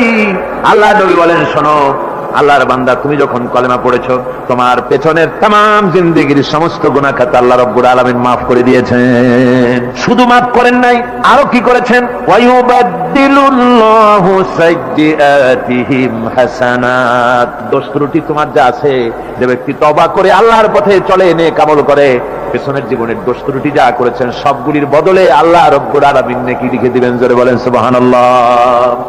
তার মানে হচ্ছে জীবনে যত অপরাধ করেছিল, তওবা করে যখন ভালো কাজ করবে, আর পেছনের কথাগুলি যখন মনে করবে গভীর রাত্রে, আল্লাহ আমি এই ধরনের পাপ করেছিলাম, চুরি করেছি, ডাকাতি করেছি, জেনা করেছি, মদ খেয়েছি, মিথ্যা কথা বলেছি, এই সব কথা বলে যত অনুশোচনা করবে আর অনুতপ্ত হবে, চোখ দিয়া যত পানি পড়বে, নতুন নতুন করে তার আমল নামে আল্লাহ নেকি লিখতে থাকবেন। জোরে বলেন সুবহানাল্লাহ। রব্বুল আলামিন তার বান্দাকে এত ভালোবাসেন, একজন সাহাবী কতগুলি পাখির বাচ্চা নিয়ে রাসূলের কাছে হাজির হয়েছেন। আল্লাহর নবী বলেন, এই পাখির বাচ্চাগুলি আনলা কেন? সাহাবী বলেন, হুজুর এই পাখির বাসাটা ভেঙে গিয়েছিল, বাচ্চাগুলি যখন ধরলাম, ওর মা আমার মাথার উপরে ঠোকরাতে লাগলো, সে নিজের জীবনের মায়াকে উপেক্ষা করে বাচ্চাগুলিকে হেফাজত করার জন্য আমার উপরে ঝাঁপিয়ে পড়লো। আমি নিয়ে এসেছি এখানে, এই দেখুন ঘরের মধ্যে ঢুকেছে, এখানে ওই পাখিটা এসেছে। আমি রাসূলকে দেখাতে এলাম প্রাণী জগতে মায়ের সন্তানের প্রতি কত মায়া, সেটা দেখাতে এলাম। আল্লাহর নবী বলেন, ও সাহাবী, প্রাণী জগতে সন্তানের প্রতি মায়ের কতটুকু মহব্বত তুমি তাই আমাকে দেখাতে এসেছো। শোনো, এই প্রাণী জগতে সন্তানের প্রতি মায়ের যত মহব্বত, তার চাইতে লক্ষ কোটি গুণে বেশি মহব্বত বান্দার প্রতি আল্লাহ রাব্বুল আলামিনের। মহব্বতকে, করুণাকে, রহমতকে, ভালোবাসাকে 100 ভাগ করা হয়েছে। 100 ভাগ করে 99 ভাগ আল্লাহ নিজের কাছে রেখেছেন, আর একটা ভাগ তামাম পৃথিবীর প্রাণী জগতে আল্লাহ ছড়াই দিয়েছেন। একটা ভাগ দিয়েছেন সারা দুনিয়ার প্রাণী জগৎ। সেই একটা ভাগে এই শত সহস্র কোটি প্রাণীর মধ্যে যেটুকুন আমরা পাইছি, এতটুকুন মহব্বতে সন্তানের জন্য কলিজায়, সন্তানের কোনো অকল্যাণ হলে কলিজায় পানি থাকে না, সন্তানের কোনো অসুবিধা হলে বা মা বাপের কষ্ট হলে বা কারো কোনো কষ্ট হলে আমরা এই ধরনের আমাদের অবস্থা সৃষ্টি হয়ে যায়। এক ভাগ তামাম পৃথিবীর সমস্ত প্রাণী জগতে ছড়ায় দেওয়ার পর আমাদের অবস্থা যদি এই হয়, তাহলে 99 ভাগ রহমত যার কাছে, বান্দার প্রতি তার মহব্বত কতখানি। আমার বন্ধুগণ, রাসূল পাক সাল্লাল্লাহু আলাইহি ওয়াসাল্লাম বলেছেন, সাহাবীরা, একজন লোক উটের পৃষ্ঠে যাচ্ছিল কোথাও, উটের পৃষ্ঠে তার খাবার আছে, পানিও আছে, যেতে যেতে মরুদ্যানের মধ্যে সে বিশ্রাম করলো। ঘুমের থেকে জেগে দেখে উট নাই, খাবার নাই, পানিও নাই, বড় লোকটা কেমন পেরেশান হয়।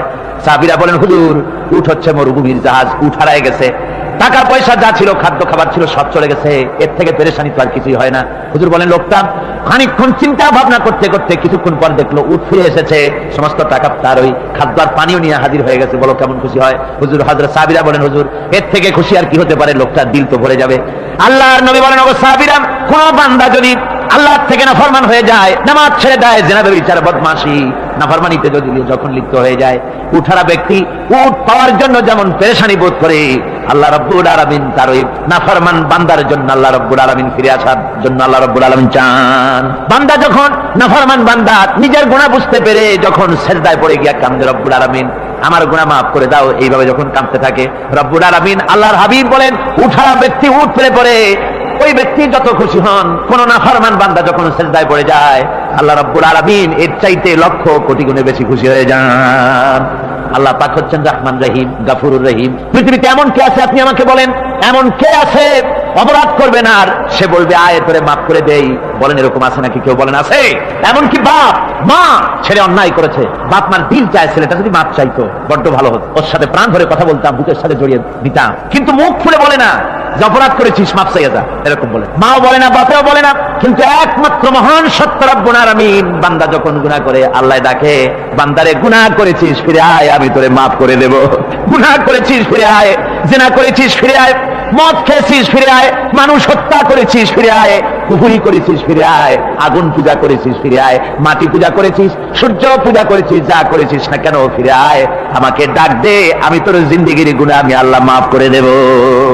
এই জন্য আল্লাহ রাব্বুল আলামিনকে যখন কোন বান্দা একবার ডাকে, দিল থেকে, কলিজা থেকে একটা ডাক যদি দেয়, আল্লাহ 1000 ডাকের তুলনায় একটা ডাক আল্লাহ কলিজা থেকে ডাক। এই ডাকটা কোথা থেকে? কলিজা থেকে। দিল সে जुबात निकलती है, असर रखती है, पर नहीं मगर ताकते परवास रखती है।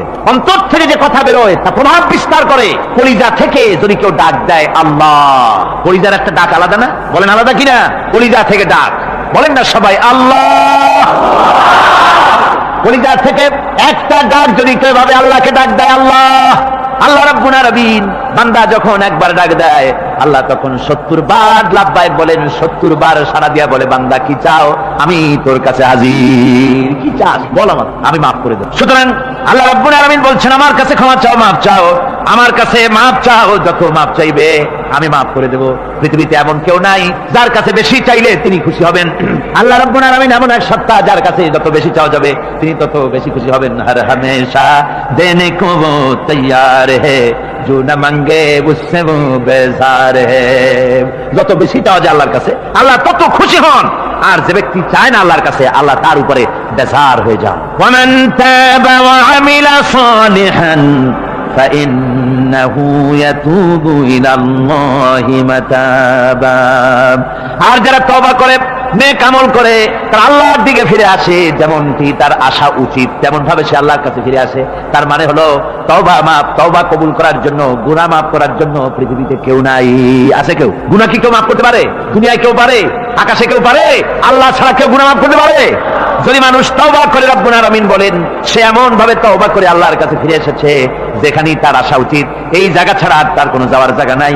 সুতরাং সে জায়গা মতো এসেছে, অনুতপ্ত এবং অনুশোচনা করেছে। আল্লাহ পাক এ ধরনের অনুতপ্তকারী, অনুশোচনাকারীকে রব্বুল আলামিন ক্ষমা করে দিয়ে থাকেন। ওয়াল্লাযীনা লা ইয়াশহাদুনা আয-যুর ওয়া ইযা মাররু বিল-লাগবি মাররু কিরামা। আর যারা মিথ্যার সাক্ষ্য হয় না, রহমানের বান্দা তারা যারা মিথ্যার সাক্ষ্য হয় না, এরা হচ্ছে ষষ্ঠ বৈশিষ্ট্য। আর তারা কোনো অনর্থক, কোনো নিরর্থক কোনো কাজ যদি দেখে, ঘটনা দেখে, সেখান থেকে তারা শরীফ মানুষের মতো, একেবারে নিতান্ত ভদ্র মানুষের মতো সেখান থেকে কেটে পড়ে। গান বাজনা হচ্ছে, নাটক হচ্ছে, অশ্লীলতা হচ্ছে, গালাগালি হচ্ছে, অনর্থক কোনো কাজ হচ্ছে, নিরর্থক কোনো অনুষ্ঠান কিছু একটা হচ্ছে, ওখান থেকে একটা ভদ্রলোকের মতো, যেমন কোন দুর্গন্ধময় জায়গা থেকে মানুষ যখন যায় নাকে রুমাল দিয়ে আস্তে করে সেখান থেকে পাশ কেটে চলে যায়, ঠিক কিনা? ঠিক ওইভাবে করে আল্লাহ পাক বলছেন আমার মুমিন বান্দারা এই ধরনের কোনো অনর্থক, নিরর্থক, যে কাজের মধ্যে কোনো পরকাল নাই, আল্লাহ নাই, দুনিয়ার মানুষের স্বার্থ নাই, দেশের স্বার্থ নাই, রাষ্ট্রের স্বার্থ নাই, জনগণের স্বার্থ নাই, এই ধরনের সমস্ত গাল গপ্প, নাটক, উপহাস, এই ধরনের মজা, এই ধরনের অনুষ্ঠান যখন দেখে আমার মুমিন বান্দারা সেখানে দাঁড়ায় না। ময়লার কাছ থেকে নাকে রুমাল দিয়ে মানুষ যেমন চলে যায়, এই লোকটি তখন অত্যন্ত ভদ্রের মতো আস্তে করে পাশ কেটে বেরিয়ে যায়। ওয়াল্লাযীনা ইযা যুক্কিরু বিআয়াতি রাব্বিহিম লাম ইয়াখিরু আলাইহা সাম্মান ওয়া উমিয়ানা। আর আমার বান্দাদের 7 নম্বরের, রহমানের বান্দা, খাঁটি বান্দা যারা, তাদের 7 নম্বরের বৈশিষ্ট্য হচ্ছে যে ওই সমস্ত বান্দারা তাদের কাছে যখন আমার আয়াতকে শোনানো হয়, আমার কোরআন তেলাওয়াত করে আমার আয়াত করে যখন নসিহত শোনানো হয়, তখন তারা বোবার মতো, বধিরের মতো বসে থাকে না। বুঝতে পেরেছেন? রহমানের খাঁটি বান্দা যারা, তাদের কাছে কোরআনের কথা ওয়াজ করে যখন শোনানো হয়, আল্লাহর কালাম যখন শোনানো হয়, আয়াত পড়ে পড়ে যখন নসিহত শোনানো হয়, লাম ইয়াখিরু আলাইহা সাম্মান ওয়া উমিয়ানা, তখন ওই ব্যক্তি অন্ধ এবং বধিরের মতো চুপ করে বসে থাকে না, বরং আমল করা শুরু করে দেয়। জোরে বলেন সুবহানাল্লাহ। যখন সে জানলো যে এগুলি হলো আল্লাহর দুইটি কাজ, এগুলি আল্লাহর কাজ, আল্লাহ রাসূলের কাজ, তখন তা পালন করা শুরু করে দেয়। এই 5 দিন ধরে কোরআনের যে কথাগুলি হলো, এই কথাগুলি শোনার পর আপনারা কি বসে থাকবেন? বসে থাকবেন? তারা বসে থাকবে। এইগুলি শোনার পরে আল্লাহ তাদেরকে বলেছেন এরা হলো অন্ধ, এরা হলো বধির, এরা হলো বোবা। আমরা আল্লাহর এই যে কথা, আমরা কি অন্ধ আর বধির আর বোবা হবো নাকি? আমরা হবো না? আমরা অন্ধ নয়, বধির নয়, বোমা নই, বরং আল্লাহ যা বলেছেন, যা শুনলাম সামি'না ওয়া আতানা, এই 5 দিন ধরে যা শুনলাম আল্লাহর কথা, কার কথা শুনলাম? আর সমস্ত কথা আমরা আমল করবো। জোরে কোন আমিন। আল্লাহ যেন কবুল করেন। জোরে কোন আমিন। আমল করা কি? বসে না থাকা কি? বসে না থাকা হচ্ছে যা শুনলাম, আল্লাহর যা ফরজ, যা হুকুম, তা মানবো। আল্লাহ যা নিষেধ করেছেন তার থেকে ফিরে থাকবো, এটাই হলো কাজ। এরপরে রব্বুল আলামিন বলেন والذين يقولون ربنا هب لنا من أزواجنا وذرياتنا قرة أعين واجعلنا للمتقين إماما। রহমানের বান্দা 8 নম্বর এবং শেষ নম্বর হচ্ছে এটা বৈশিষ্ট্য এই যে তারা রহমানের যারা খাঁটি বান্দা, আল্লাহর যারা খাঁটি বান্দা, তারা রব্বুল আলামিনের কাছে মুনাজাত করে, আমার রব, আয় আমার আল্লাহ, হাবলানা মিন আজওয়াজিনা ওয়া যুররিয়াতিনা, আমাদের এবং আমাদের স্ত্রীদের আর আমাদের সন্তানদেরকে তুমি দয়া করে আমাদের চক্ষুর শীতলতা বানায় দাও। জোরে বলেন আমিন। ওয়াজআলনা লিল মুত্তাকিনা ইমামা, আর আমার এই সন্তানদেরকে তুমি মুত্তাকিদের ইমাম বানায় দাও। শুধু মুত্তাকি বানায় না, মুত্তাকিদের নেতা বানায় দাও। জোরে বলেন সুবহানাল্লাহ। এই কথা, এই সূরাটা, এইটা তখনকার কথা যখন এই মুমিনদের মক্কি সূরা, তো এটা যখন মক্কা শরীফে দেখা গেল যে মুসলমানেরা যিনি ইসলাম কবুল করেছেন তার বাপ কাফের, যিনি ইসলাম কবুল করেছেন কারো বাপ কাফের, কারো মা কাফের, কারো সন্তান কাফের, কারো মেয়ে কাফের, কারো জামাই কাফের, সব প্রিয়জনেরা কুফরি হালতে আছে। আর এগুলি দেখে তাদের চক্ষুর মধ্যে কাটা বিঁধতেছিল, চক্ষু জর্জরিত হয়ে যাচ্ছিল। নিজের সন্তানের চেহারা যত ভালো হোক, সন্তান যতই শিক্ষা দীক্ষা থেকে যতই উন্নত আর ভালো হোক না কেন, সে যদি জাহান্নামের দিকে অগ্রসর হতে থাকে, কোন নেককার ইমানদার পিতার মনে তার সান্ত্বনার কারণ হতে পারে না। সে তখন আল্লাহর দরবারে, আল্লাহ পাক বলেন ওই মুমিন বান্দারা আমার কাছে দোয়া করে যে রব্বুল আলামিন আমার সন্তানদেরকে, আমার স্ত্রীদেরকে আমার চোখের শীতলতা বানাও, তাদের আমল আখলাক কেমন বানাও যাতে আমাদের চক্ষু ঠান্ডা হয়ে যায়। জোরে বলেন আমিন, জোরে বলেন আমিন। সন্তানদের জন্য আল্লাহর কাছে দোয়া করতে হবে।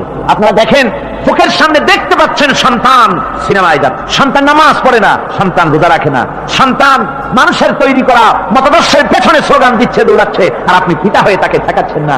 ওই ছেলে তো জাহান্নামে যাচ্ছে, আপনার দরদ হওয়া উচিত, ওই ছেলেকে ফিরানো দরকার আর আল্লাহর কাছে দোয়া করা দরকার। আমার বন্ধুগণ, দোয়া আল্লাহ নিজেই শিখাই দিচ্ছেন, দোয়া করো।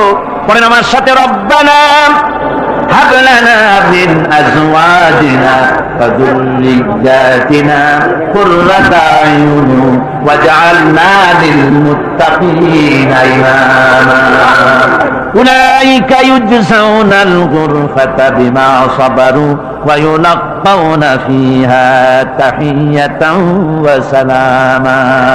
আল্লাহ পাক বলেন এই সব লোকদের জন্য তারা যে সবর করেছিল, সেই সবরের কারণে আমি তাদের উত্তম জাযা দান করব। আর তাদের জন্য ফেরেশতারা চতুর্দিক থেকে ফেরেশতারা তাদের জন্য সম্বোধন করবে, তাদেরকে সম্বর্ধনা দিবে, ফেরেশতারা তাদের সম্বর্ধনা দিবে। ওয়াল মালাইকাতু ইয়াদখুলুনা আলাইহিম মিন কুল্লি বাবিন সালামুন আলাইকুম বিমা সাবারতুম ফানি'মা উকবাদ দার। চতুর্দিক থেকে ফেরেশতারা আসতে থাকবে আর তারা সালাম দিতে থাকবে, তাদেরকে সম্বর্ধনা দেবে বেহেশতীদেরকে, আর বলবে তোমাদের জন্য এই পরকালের এই ঘরটা, এই জায়গাটা কতই না উত্তম করে আল্লাহ তৈরি করে রেখেছেন। বলেন সুবহানাল্লাহ। সালামুন আলাইকুম। আল্লাহ বলছেন উলাইকা ইউজসাউনাল গুরফাতা বিমা সাবারু, তোমরা যে সবর ইখতিয়ার করেছিলে সেজন্য আজকে তোমাদের জন্য আমি এই বিরাট নিয়ামত তোমাদের জন্য রেখেছি। দিনকে চালু করতে গেলে, ইসলামী আন্দোলন করতে গেলে বিপদ আসে, আর সেই বিপদে সবর ইখতিয়ার করতে হয়। কত ভয় আসে, লোভ আসে, কত কিছু আসে, এগুলিকে উপেক্ষা করে যারা ইসলামী আন্দোলনের জন্য নফসের খায়েশকে, আরামকে হারাম করে দিয়ে আন্দোলনে যারা ঝাঁপিয়ে পড়তে পারে, তাদের জন্য আল্লাহ পাক এই সমস্ত নিয়ামত রেখে দিয়েছেন। কুল মা ইয়াবাউ বিকুম রাব্বি লাউলা দুআউকুম ফাকাদ কাযাবতুম ফাসাউফা ইয়াকুনু লিজামা। নবী আপনি এদেরকে বলেন, আপনি এই লোকগুলিকে বলেন যে তোমাদের ব্যাপারে আল্লাহর কি প্রয়োজন পড়েছে যদি তোমরা আল্লাহকে নাই ডাকো, আল্লাহর কাছে যদি দোয়া না করো, যদি হাত না পাতো, আল্লাহ কি যদি না ডাকো, তাহলে তোমাদের যদি আল্লাহর দরকার নেই। ফাকাদ কাযাবতুম, তোমরা তো অস্বীকার করে চলছো। ফাসাউফা ইয়াকুনু লিজামা, খুব তাড়াতাড়ি করে তোমরা বুঝতে পারবে, এমন অবস্থা, এমন আযাব আসবে যে তখন তোমাদের প্রাণ বাঁচানোই দায় হয়ে পড়বে। আমার বন্ধুগণ, একটা মানুষের সাথে মানুষের সৃষ্টি আর পাথরও সৃষ্টি, পাথরও একটা মাখলুক, মানুষও মাখলুক। পাথরের সাথে মানুষের পার্থক্য কোথায়? পাথর আল্লাহর দরবারে হাত তুলতে পারে না, আল্লাহকে ডাকতে পারে না, মোনাজাত করতে পারে না। মানুষ ডাকতে পারে, হাত তুলতে পারে, তার হাত দেওয়া আছে। মানুষ হয়ে যদি আল্লাহর দরবারে হাত তুলতে না পারলেন, চোখের পানি যদি না ফেলতে পারলেন, আল্লাহ পাক বলছেন, ও নবী বলে দেন, আপনি বলুন তোমাদের দিয়ে কি প্রয়োজন আল্লাহর? লাউলা দুআউকুম, তোমরা যদি আল্লাহকে যদি না ডাকো, যদি তার কাছে হাত না তোলো, তাহলে তোমাদের যে আল্লাহর দরকারটা কি? তোমাদেরকে রব্বুল আলামিন তৃণখণ্ডের মতো উড়িয়ে দিবেন, কোন মর্যাদা থাকবে না আল্লাহর কাছে। সুতরাং মর্যাদা পেতে হলে আল্লাহকে ডাকতে হবে, আল্লাহর কাছে চাইতে হবে। এভাবে করে আল্লাহ পাক তার বান্দাদেরকে নির্দেশ করছেন। আমার বন্ধুগণ, এই মোট 8টি বৈশিষ্ট্য ইসলামের আপনার মুমিন বান্দাদের জন্য, রহমানের খাঁটি বান্দাদের জন্য এই 8টি বৈশিষ্ট্য আল্লাহ পাক দান করেছেন। এই 8টি বৈশিষ্ট্য যেন আল্লাহ পাক আমাদের মধ্যে দান করে দেন। জোরে বলেন আমিন, আরো জোরে বলেন আমিন। 8টি বৈশিষ্ট্যের জন্য আল্লাহ পাক বেহেশত রেখেছেন। 8টি বেহেশত কয়টি? এই 8টি বেহেশতের দরওয়াজা আল্লাহ যেন আমাদের জন্য কিয়ামতে খুলে দেন। জোরে কোন আমিন। আমার ভাইরা, আল্লাহ রাব্বুল আলামিন এই কোরআন যে নাযিল করেছিলেন, এই কোরআন দিয়ে এই ধরনের নৈতিক গুণে গুণান্বিত একটা জনসমষ্টি তৈরি করেছিলেন আল্লাহর হাবিব জনাব মুহাম্মদ রাসূলুল্লাহ সাল্লাল্লাহু আলাইহি ওয়াসাল্লাম। আর সেই জনসমষ্টি দিয়ে রাসূল পাক সাল্লাল্লাহু আলাইহি ওয়াসাল্লাম একটি ইসলামী কল্যাণমূলক রাষ্ট্র তৈরি করেছিলেন। রাসূলুল্লাহ কি বলেছিলেন? একটা রাষ্ট্র, এই যা বললাম, এই 5 দিন ধরে যা বললাম, এই সব গুণাবলী দিয়ে, এই সব বৈশিষ্ট্য দিয়ে রাসূলুল্লাহ একটা জনগোষ্ঠী তৈরি করেছিলেন। সেই জনগোষ্ঠী নিয়ে মক্কি জিন্দেগি থেকে রাসূলুল্লাহ মদিনায় আসলেন। আর মদিনায় এসে রাসূলুল্লাহ এখন রাষ্ট্রপ্রধান হয়ে গেলেন। কি হয়ে গেলেন? রাষ্ট্রপ্রধান, প্রেসিডেন্ট হয়ে গেলেন। রাসূলুল্লাহ আজকে প্রেসিডেন্ট, রাষ্ট্র হলো, আর কোরআন দিলেন সংবিধান হিসেবে, শাসনতন্ত্র হিসেবে। আল্লাহর নবী বললেন, আজকে আমি দেশবাসীকে এমন একটা কনস্টিটিউশন, এমন একটি সংবিধান দেশবাসীকে আমি দিলাম, যে সংবিধানের বদৌলতে সমাজে আর চুরি থাকবে না, ডাকাতি থাকবে না, জিনা থাকবে না, ব্যভিচার থাকবে না। এর বদৌলতে মানুষ এখন দরজা খুলে ঘুমাতে পারবে, আর কোনো অশান্তি থাকবে না, চুরি হবে না, ডাকাতি হবে না, নারী ধর্ষণ হবে না, হত্যা হবে না, আরামের জমিন হয়ে যাবে, আর মানুষ শান্তিতে বসবাস করতে পারবে। হুজুর বললেন, খায়রুল কুরুনি কারনি, সর্বশ্রেষ্ঠ যুগ হচ্ছে আমার যুগ। আমার বন্ধুগণ, কোরআনের সমাজই ছিল পৃথিবীর সর্বশ্রেষ্ঠ সমাজ। সেই সমাজ ব্যবস্থাকে আমরা ভুলে গিয়েছি। আজকে সমাজতন্ত্র ব্যর্থ হলো কেন? কমিউনিজম ব্যর্থ হলো কেন? ব্যর্থ হওয়ার একমাত্র কারণ হলো তারা মানুষকে খেতে দিতে পারে নাই, পড়তে দিতে পারে নাই। পুঁজিবাদও ব্যর্থ, সমাজতন্ত্র ব্যর্থ। আসলে ওরা বলেছে আমরা সবাইকে সমান করে দেবো, খাইতে দেবো, পড়তে দেবো, কাপড় দেবো, চোপড় দেবো, ওষুধ দেবো, তোমাদের মৌলিক অধিকার, মৌলিক প্রয়োজন মিটাবো, এগুলি সব তারা বলেছে। কিন্তু মৌলিক প্রয়োজন মিটাতে পারে নাই। 70 বছর জেলে পারল না, বিদায় হয়ে গিয়েছে। মৌলিক প্রয়োজন মিটাতে পারে শুধুমাত্র কোরআন। কে মিটাতে পারে? কোরআন পারে মানুষের মৌলিক প্রয়োজন মিটাতে। তাই কোরআনে কারীমকে আল্লাহ রাব্বুল আলামিন অবতীর্ণ করলেন, আর কোরআন দিয়ে রাসূল পাক সাল্লাল্লাহু আলাইহি ওয়াসাল্লাম একটা সমাজ তৈরি করলেন, এমন সমাজ যেখানে রাষ্ট্রপ্রধানের পেট ফুলে উঠলো না খাইয়া, রাষ্ট্রপ্রধানের বিরাট বিল্ডিং উঠলো না, বিদেশে টাকা জমা হলো না। আজকে আমরা দেখি পৃথিবীতে কত জায়গায় রাষ্ট্রপ্রধান নিজের ছেলেপেলে নাই, হাওলাত করা ছেলে একটা, তাও যদি এত টাকা পয়সা বিদেশে জমা করে, তাহলে মানুষেরা মন্তব্য করে যদি নিজের ছেলে থাকতো তাহলে তো গোটা বাংলাদেশ বিদেশি ব্যাংকে জমা দিয়ে দিত। ইসলাম পৃথিবীতে এসেছে মানুষকে এমন এক শান্তির বিধান দিতে। রাষ্ট্রপ্রধান মুহাম্মদ রাসূলুল্লাহ সাল্লাল্লাহু আলাইহি ওয়াসাল্লাম, মানুষ খাবার পেয়েছে, দরজা খুলে ঘুমাবার সুযোগ পেয়েছে। আজ হযরত আবু হুরায়রা রাদিয়াল্লাহু তাআলা আনহু বলেন, আমি রাসূলুল্লাহর কাছে গেলাম, হুজুরকে গিয়ে সালাম করলাম। আল্লাহর নবী সালামের জবাব দিলেন, কিন্তু দেখতে পেলাম মুখ নড়ে, আওয়াজ বেরোলো না। কারণ কি? কাছে গিয়ে দেখি নবীজি ক্ষুধার যন্ত্রণায় কথা বলতেছেন, আওয়াজ বেরোতেছে না। এত ক্ষুধা লেগেছে আল্লাহর নবীর। 2-4 দিন চলে গেছে, খাবার নাই। রাসূলুল্লাহ সমস্ত গনিমতের মাল, যাকাত সদকার মালগুলি, খাদ্য দ্রব্যগুলি 2 হাতে বিতরণ করেছেন। নিজের পেটে খাবার নাই, মানুষকে দিতেছেন। দিতে দিতে এশার নামাজ পড়ে নবীজি ঘরের মধ্যে প্রবেশ করে হযরত আয়েশা সিদ্দিকা রাদিয়াল্লাহু তাআলা আনহাকে ডেকে বলেন, আয়েশা রে, সারাদিন কষ্ট করেছি, দারুণ ক্ষুধা লেগেছে, তাড়াতাড়ি করে কিছু খাবার আমারে এনে দাও। হযরত আয়েশা হুজুরের ক্ষুধার্ত শ্রান্ত ক্লান্ত চেহারার দিকে তাকাইয়া হযরত আয়েশা কেঁদে ফেলেছেন। হযরত আয়েশা কাঁদেন আর বলেন, ইয়া রাসূলুল্লাহ, হে আল্লাহর নামের কসম করে বলি, আমি আয়েশার ঘরে কোনো পানি ছাড়া কোনো খাবার নাই। দিন প্রতিষ্ঠার জন্য রক্ত দিয়েছেন, ঠিক কিনা? 8 বছর, 8 বছর পর্যন্ত কারারুদ্ধ ছিলেন। তাকে জিজ্ঞেস করা হয়েছে, ইমাম সাহেব জেলের মধ্যে তো আছেন, কষ্ট হয়? ইমাম সাহেব বলেছেন, না, কষ্ট হয় না, তবে মাঝে মাঝে একটু কষ্ট হয় মনে।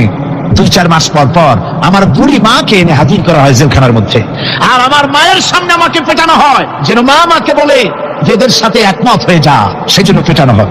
আমার মা আমার মায়ের দেখে, আর মায়ের চোখ থেকে পানি পড়তে থাকে, তখন আমার মনে বড় কষ্ট লাগে। তবে আলহামদুলিল্লাহ, মা আমার এমন, আমার মা দেখেন আর হজম করেন। সর্বশেষ যে ব্যক্তি জাহান্নাম থেকে মুক্তি লাভ করবে, তাকে আল্লাহ পাক বলবেন, ফেরেশতাদেরকে বলবেন, আমার ফেরেশতারা আমার এই বান্দাকে জান্নাত এবং জাহান্নামের মাঝখানে রেখে দাও। জান্নাত এবং জাহান্নামের মাঝখানে লোকটি যখন থাকার জায়গা পাবে, সে জান্নাতের দিকে তাকায়া দেখবে আর কাঁদতে থাকবে। আল্লাহ পাক জিজ্ঞেস করবেন, বান্দারে, যুগের পর যুগ ধরে জাহান্নামে কেঁদেছ, আমি রব্বুল আলামিন জাহান্নাম মাফ করে দিয়া জান্নাত জাহান্নামের মাঝখানে রেখে দিয়েছি, আযাব থেকে তো বাইসে গেছো, এখন কান্দো কেন? লোকটি বলবে, রব্বুল আলামিন, কান্দি এই কারণে, জাহান্নাম থেকে মাফ করেছ, তোমার শুকরিয়া আদায় করি। জান্নাত তোমার কপালে নাই, কিসমতে নাই, কিন্তু জান্নাত আমি এখান থেকে দেখতে পাচ্ছি। জান্নাতের সুঘ্রাণ আমার নাকে আসতেছে, কপালে নাই যাওয়ার। আমি কাঁদি এই জন্য, তুমি যদি মেহেরবানি করে আমাকে জান্নাতের দরজার কাছে একটু দাঁড় করায় দিতা, প্রাণ ভরে তোমার জান্নাতের দৃশ্যটা একটু দেখতা। আল্লাহ পাক তার আরজি পূরণ করবেন, বলবেন, যাও। ফেরেশতাদের বলবেন, এর জান্নাতের দরজার কাছে দাঁড় করায় দাও। জান্নাতের দরজার কাছে দাঁড়িয়ে লোকটি আবার কান্না শুরু করবে। আল্লাহ পাক প্রশ্ন করবেন, এবার কান্দো কেন? লোকটি বলবে, রব্বুল আলামিন, কান্দি এই কারণে, জান্নাতের এই দরজায় দাঁড়াইয়া জান্নাতের অফুরন্ত নেয়ামত কিছুই ভালো করে দেখা যায় না, শুধু অল্প জায়গা দেখি। যদি তুমি আমারে দয়া করে জান্নাতের মাঝখানে দাঁড় করায় দিতা, চতুর্দিকে তাকায়া তাকায়া দেখা কলিজারে ঠান্ডা বানাইতাম। তবে আমি ওয়াদা করি, জান্নাতের কোনো নাজ নেয়ামত, কোনো ফল আমি খাবো না, ধরবো না, ছুঁইব না।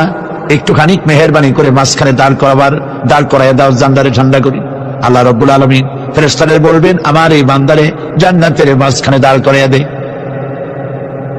আল্লাহর নবী বলেন, জান্নাতের মাঝখানে দাঁড়িয়ে লোকটি আগের চাইতে আরো জোরে চিৎকার মেরে কাঁদতে থাকবে। আল্লাহ পাক বলবেন, বান্দারে কি হলো তোর? দরজার কাছে আসতে চাইছিলে, আয়না দিলাম। আবার এবার মাঝখানে আসতে চাইছো, তাও এনে দিয়েছি। আবার কান্দো কেন? লোকটি বলবে, রব্বুল আলামিন এবার কান্দি এই জন্যে, তুমি যখন দয়া করে একটিবার জান্নাতের মাঝখানে এনে আমাকে দাঁড় করায় দিয়েছো, তুমি রহমান রহিম গফুরুর রহিম, এই জান্নাত থেকে আবার আর বাইর করে দিও না। আল্লাহ রাব্বুল আলামিন বলবেন, ও আমার বান্দারে, আমার এই জান্নাত তোর খুব পছন্দ হয়েছে নাকি? লোকটি বলবে, রব্বুল আলামিন কলিজা ঠান্ডা হয়ে গেছে, ভাবতেও পারি না এই জান্নাত এত সুন্দর। আল্লাহ পাক বলবেন, বান্দারে এরকম একটি নয়, দুইটা নয়, তোর জন্য আমি 10টা জান্নাত এরকম রিজার্ভ করে রাখছি। সুবহানাল্লাহ, সুবহানাল্লাহ। আল্লাহ পাককে ভয় করে পৃথিবীর সমস্ত পাপ থেকে যারা নিজেকে রক্ষা করবে, আল্লাহ তাদের জন্য এই জান্নাত রেখে দিয়েছেন। সুবহানাল্লাহ। সে জান্নাতের রিসিপশন আপনারা আন্দাজ করতে পারবেন না। রিসিপশন কারে কয়? কি এর প্রধানমন্ত্রী আর প্রেসিডেন্ট, 4-5টা পুলিশ আর আর্মি এসে একটা ছট করে শেরুক মারলো, বাস শেষ হয়ে গেল, এরকম না। জান্নাতীদেরকে রিসিপশন দেওয়া হবে। জান্নাতীরা যখন আল্লাহর হুকুমের জান্নাতের দিকে যেতে লাগবে, আর যখন জান্নাতের কাছে চলে যাবে, আল্লাহ রাব্বুল আলামিন শোনায় দিচ্ছেন, হাত্তা ইযা জাউহা ফুতিহাত আবওয়াবুহা ওয়া ক্বালা লাহুম খাজানাতুহা সালামুন আলাইকুম তিবতুম ফাদখুলুহা খালিদিন। সুবহানাল্লাহ। জান্নাতীরা যখন জান্নাতে প্রবেশ করার দরজার মুখোমুখি হবে, তার রক্ষীগণ তখন বলবে, সালামুন আলাইকুম, আল্লাহর শান্তি তোমাদের উপর বর্ষিত হোক। সুবহানাল্লাহ। দুনিয়ার টাটকা সুখগুলি 2 পা দিয়ে ঠেলে দিয়েছো, টাটকা সুখগুলি গ্রহণ করো নাই, হারাম খাও নাই, আল্লাহর দ্বীন কায়েমের জন্য রক্ত দিয়েছো, জীবন দিয়েছো, কষ্ট করেছো, আল্লাহকে ভয় করেছো। আমাদের সালাম গ্রহণ করো, জান্নাতের মধ্যে ঢুকে যাও চিরকালের জন্য। সুবহানাল্লাহ। আর বাইরে হওয়া লাগবে না, চিরকাল এই জান্নাতের মধ্যে তোমরা বসবাস করতে পারবে। আল্লাহ রাব্বুল আলামিনের ফেরেশতারা বলে দিবে। জান্নাতের মধ্যে আল্লাহ পাক হুরদের সঙ্গে জান্নাতীদের বিয়ের ব্যবস্থা করে দিবেন। কোরআনে কারিমে আল্লাহ পাক বলেন, মুত্তাকিইনা আলা সুরুদিন মাসফুফাতিন ওয়া যাওয়াজনাহুম বিহুরিন ঈন। সামনাসামনি ভাবে সাজানো সারি সারি আসন সমূহের উপর তারা ঠেস লাগায় বসে থাকবে, আর আল্লাহ রাব্বুল আলামিন হুরদের সাথে জান্নাতীদের বিয়ের ব্যবস্থা করে দিবেন। যেসব হুরের সঙ্গে বিয়ে হবে তাদের আল্লাহ পাক বিবরণ দিচ্ছেন কিরকম হবে তারা। লাম ইয়াতমিসহুন্না ইনসু ওয়ালা জান। এর পূর্বে জিন এবং ইনসান এদেরকে কেউ স্পর্শ করে নাই। কিরকম তারা? কাআন্নাহুন্নাল ইয়াকুতু ওয়াল মারজান। যেমন ঝিনুকের ভিতরে মণিমুক্তা থাকে, এইভাবে আল্লাহ পাক তাদেরকে পবিত্র করে রেখে দিয়েছেন। আমার প্রিয় ভাইরা, আল্লাহ রাব্বুল আলামিন কোরআনে কারীমের ভিতরে বলেছেন, ফাবিআইয়ি আলা'i রাব্বিকুমা তুকাযযিবান।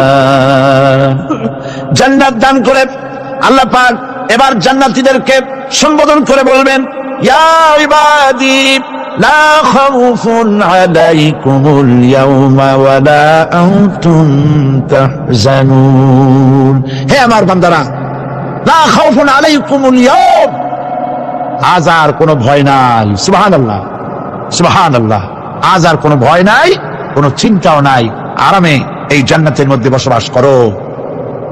এরপরে আল্লাহ পাক জিজ্ঞেস করবেন, ও আমার জান্নাতীরা, আমি যেসব ওয়াদা করছিলাম আমার ওয়াদা মোতাবেক সমস্ত নিয়ামত পেয়েছো? তারা বলবে, হ্যাঁ পেয়েছি, সব নিয়ামত আপনার ওয়াদা মোতাবেক সব পেয়েছি। আল্লাহ রাব্বুল আলামিন বলবেন, সব পাও নাই, ওয়ালাদাইনা মাজিদ, আমার কাছে আরো বেশি আছে। সুবহানাল্লাহ, আমার কাছে আরো বেশি আছে। জান্নাতীরা বুঝবে না সে আরো বেশিটা কি, এর থেকে আর বেশি কি। প্রিয় ভাই সব, নবী করিম সাল্লাল্লাহু আলাইহি ওয়াসাল্লাম বলেছেন, জান্নাতের সুখ আর শান্তি কোন চোখ নাই যা দেখেছে, যা কোন অন্তঃকরণ নাই যা কল্পনা করতে পেরেছে।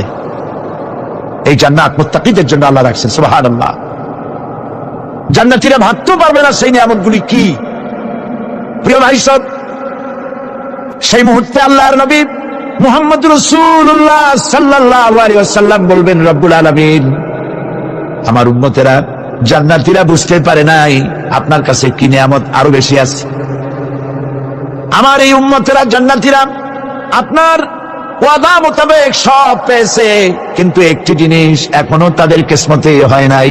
সে জিনিসটা হলো, যারা তার রবকে না দেখে শুধু কোরআন আর হাদিসের কথা শুনে আরবের ঘুম হারাম করে তাহাজ্জুদের নামাজ আদায় করেছিল, চোখের পানি বেরিয়েছিল, যারা জান্নাত দেখে নাই, জাহান্নাম দেখে নাই, আপনাকে ভয় করে যারা জীবন পরিচালনা করেছিল, যারা আপনাকে দেখে নাই, না দেখে শুধু কোরআন হাদিস বিশ্বাস করে যারা অকাতরে নিজেদের জীবন বিলায় দিয়েছিল, এই জান্নাতীরা এখন পর্যন্ত তার রবকে দেখতে পারে নাই।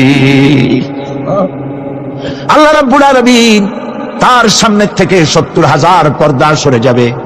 আল্লাহ পাক বান্দাদের আরজি পুরা করার জন্য জান্নাতীদের সামনে তিনি জালোয়া ফরজ হবে।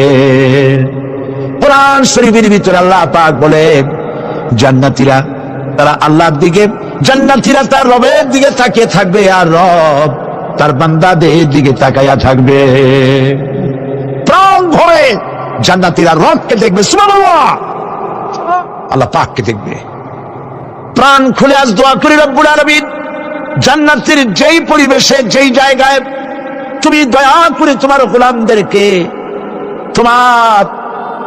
তুমি নিজেই দর্শন দিবে, দেখা দিবে।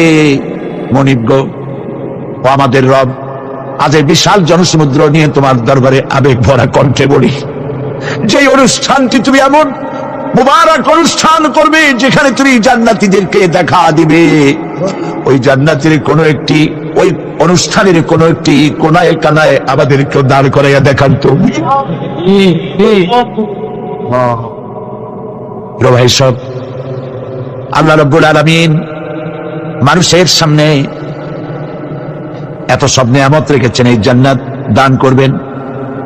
এরপরে আল্লাহ রাব্বুল আলামিন কোরআনে কারীমের মধ্যে বলেছেন, রব্বিস সামাওয়াতি ওয়াল আরদি ওয়া মা বাইনাহুমার রাহমানি লা ইয়ামলিকুনা মিনহু খিতাবা।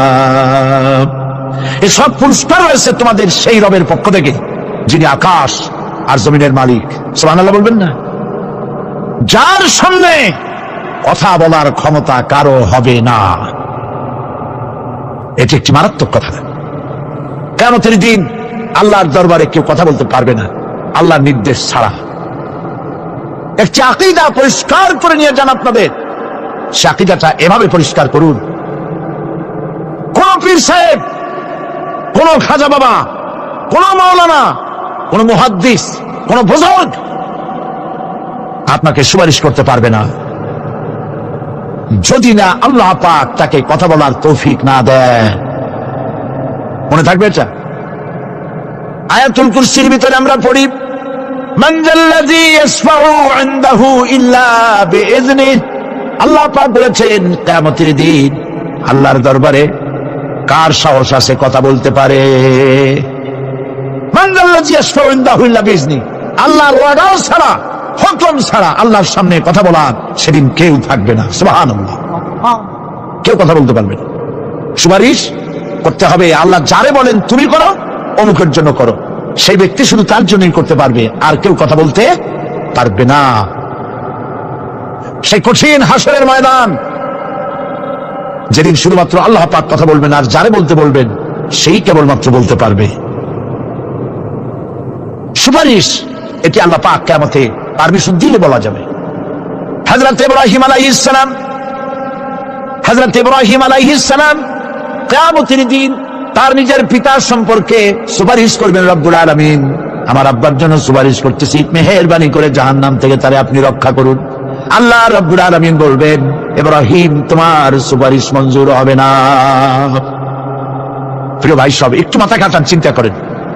উলুল আযম পয়গম্বর, জাতির পিতা। কে জাতির পিতা?